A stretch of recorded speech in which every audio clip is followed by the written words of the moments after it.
Okay, let's go.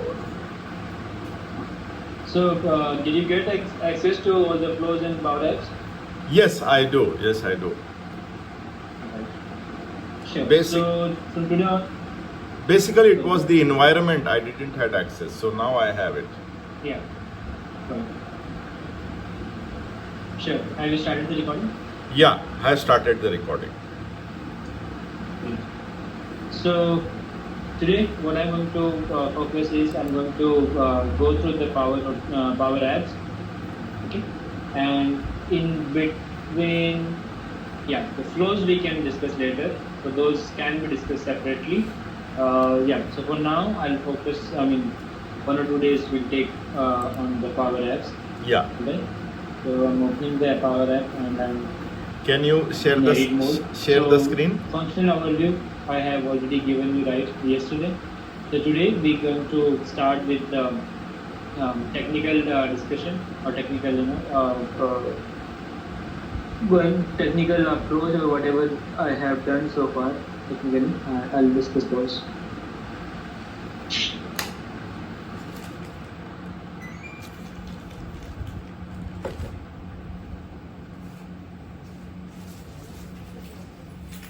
Are you able to see my screen? Yes, I am. Yes, I am able to see. Okay.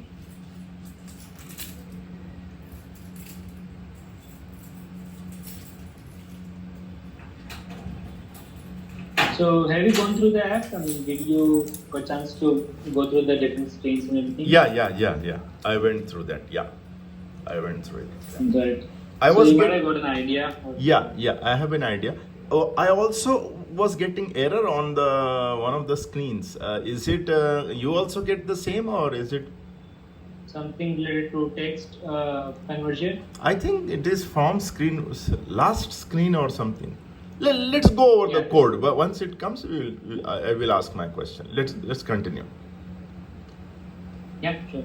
So yeah, there is an error. I know about that. So we'll discuss that. So we'll start from the start screen. On the app starts, I have few things which I'm initializing here. So basically, I'm initializing the approval tab. Basically, this is a collection where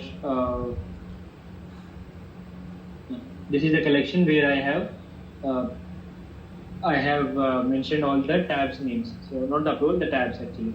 So when we create a new project, we have these tabs right on the top. All these tabs, overview, ownership, project, and these tabs. So these are coming from this particular collection. Okay. And for this, what I've used is I have used a tab list. Tab list component control of the modern UI, modern controls, right? So this tab list, you see the items and items property. I'm using that collection which I mentioned with the sorting order ascending by ID. Alright, and when we select on the tab, it automatically switches to different tabs. That functionality, I mean, this tab list gives us.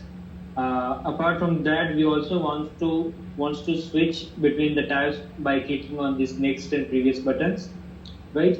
So what I'm doing for that is this particular ID. I have the ID right for each tab. I have an ID and value. So ID is numerically and value is a text which we are displaying here. Yeah. So when I click on this next and previous button, what I'm basically doing is I'm simply increasing that variable selected tab, and that variable is going to be set as default. So if I go to the defaults of this tab list here, I'm simply getting the default value based on this particular variable, and that variable is being incremented or decremented based on these button keys. Yeah. Okay. So this is simple logic I applied to go next and forward, and there is something also different on the last tab. So once we reach the approval history tab,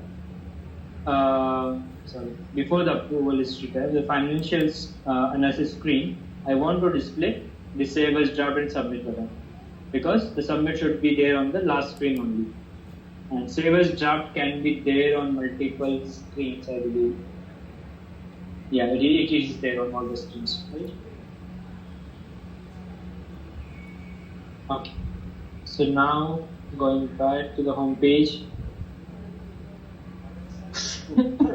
Sorry. So here, this particular thing is nothing but a gallery with this static information, and these icons usually these are SVG images actually. I have got this from some public site where I have got that icon and SVG code of that icon, that image. So yeah. So this is the items of the gallery which are hard coded here. Yeah. Okay. Which I just said. Now going back to the dashboard. Right. So on the dashboard screen, we have again a gallery here, which will be showing data from this procurement tool data list. Okay, this is a SharePoint list connected to SharePoint list with the URL which I shared yesterday. So Yeah. these are the four basically lists which we are using to show data, and there is one more list is approvers list, dynamic approval generation list. That is we are not using the Power but we are using the Power Automate. Yeah, so that also I shared with you. Okay, so here as of now you see it's only simply displaying the data whatever we have in that list, right? There is no security, there is no conditions, filtering, nothing is there, right? Okay. And yeah, I have applied some formatting to display these things, and I have this is as a button. Sorry, not a button, but a label only. But applied some CSS or background coloring to based on this status. And here I have a toolbar. So toolbar is again a modern control which I am using, and it's which have two options: view and edit options, right? So so if you see the items of the toolbar here, it will say view and edit, right? And on when we select the one of the items, so here we have a function called on select, and in the on select, what I'm doing is, if I select a view, then I will say form mode. I'm setting a variable called form mode, var form mode, which as a view and edit, and the same variable I'm going to use in further forms. So I'm using form controls. Okay, so I'm going to use those further, and there is a form data which will have this item. This item means this selected item of the gallery, right? Correct. To store the to display it later on the different forms. And yeah, there are some collections which are being used later. That might be self-explanatory. Approval history maybe again shows it is coming from that approval history list. Here you see it's a column, and basically I'm just creating kind of interface which will have these many columns, and then I'm putting the data inside this approval history by from this approval column approval history collection, which have filtered data from this business approval history. And here you see the filter condition, it says parent ID equal to item ID. And if you go to this approval history list, for example, so here you see we have parent ID. So parent ID is nothing but the ID of that list item which we have in the procurement tool data list, right? We have this is the main list, right, which we have. So the ID of this item ID of this main list will be there as a parent ID in the history list. Okay, the relation So parent based on- child. Right. Okay, Correct. very nice. So based on that relation, we are getting the approval history.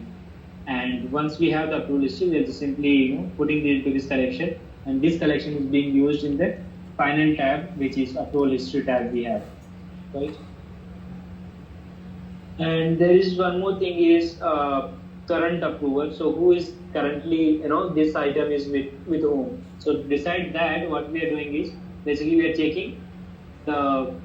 I have to show the other list. The history list. So in the history list, yesterday I shown you, right? Yeah. So in the history list, what we have is we have different statuses. So first is pending, and then we'll have in progress status. So whoever is currently taking action on that item, in front of that person will have the in progress status. So for example, if we go to the 35, here you see in front of Atul it says in progress, and in front of Jashwant and Pradeep it says pending, right? So it means current approval will be Atul. So that's how we are deciding the current approval. Alright. So yeah, let me go to the edit or view of any of these, or maybe this one.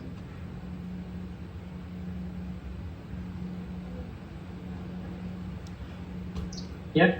So here, let's talk about this top approval bar first.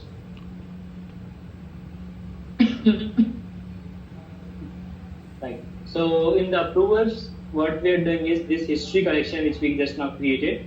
We are basically using this collection to show these many